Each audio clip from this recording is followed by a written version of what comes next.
Picture this: London, mid-18th century, a nation rich in tradition but uneasy about its place in the world. The roar of ships' cannons in distant seas, colonies across the ocean shifting in power and purpose. And in the midst of all of this, a single man steps up to say, "I am sure I can save this country, and nobody else can." That man is William Pitt the Elder. In the next 15 minutes or so, I want to take you behind the oratory, the politics, the wars, the glories, and the contradictions of a man who came to be called the Great Commoner, whose voice echoed from Westminster to the far-flung parts of an emerging British Empire. Why should you care? Because the story of Pitt is the story of how Britain transformed, through triumph, ambition, and peril. And by the end, you'll see how one man's resolve rippled out across continents. Let's dive. William Pitt was born on 15 November 1708 in Westminster, London. He came from a family of means and connections. His father, Robert Pitt, sat in Parliament. His mother, Harriet Villiers, came from the Anglo-Irish nobility. But wealth and pedigree did not mean ease of life. His grandfather, Thomas Diamond Pitt, made a fortune in India. The family legacy included public service, ambition, and sometimes turbulence. Young William attended Eton and then briefly Trinity College, Oxford, before studying at Utrecht. He inherited more than just privilege. From early on, Pitt suffered from gout and delicate health. Yet he also displayed a commanding voice, a sense of moral purpose, and an impatience with corruption. These traits would mark his public life. From the start, Pitt's temperament set him apart: intense, ambitious, and unafraid of conflict.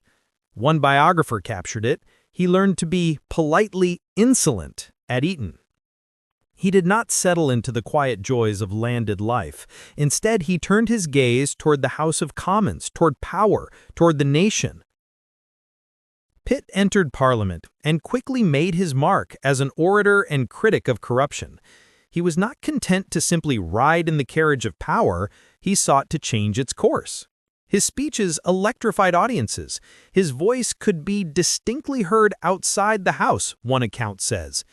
He earned the nickname the Great Commoner because he refused to accept a peerage for many years, insisting he serve his country from the Commons.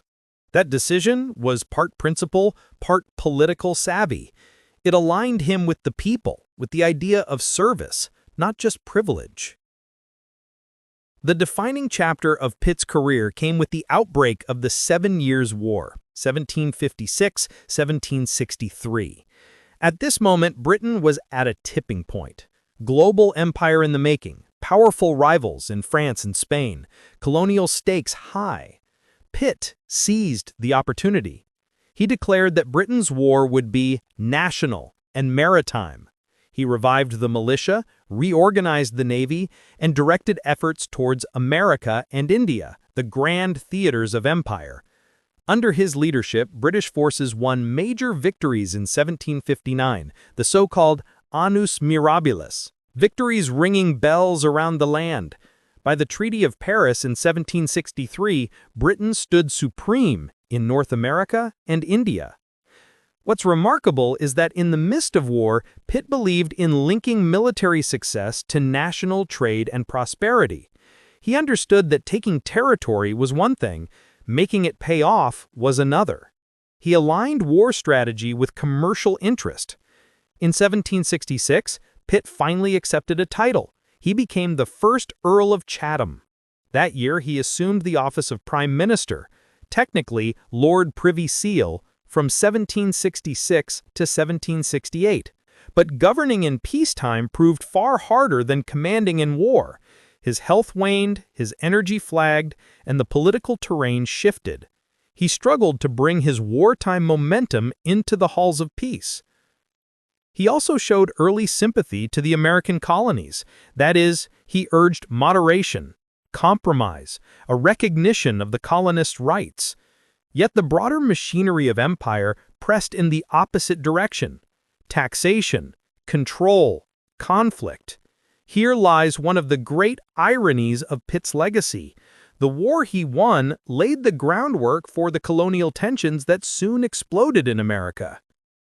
When William Pitt the Elder died in 1778, he left a Britain transformed, imperial, maritime, confident.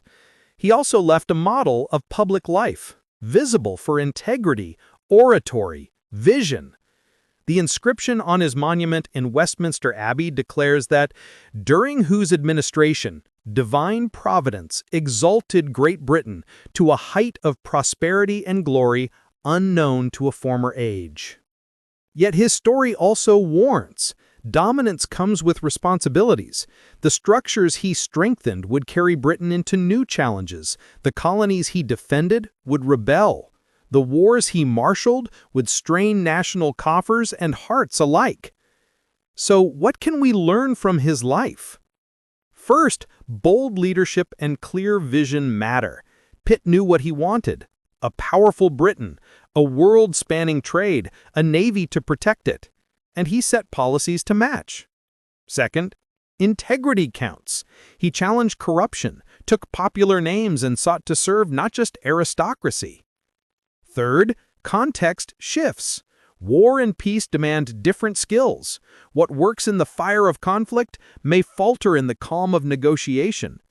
Fourth, every victory carries consequences. Empire comes at cost.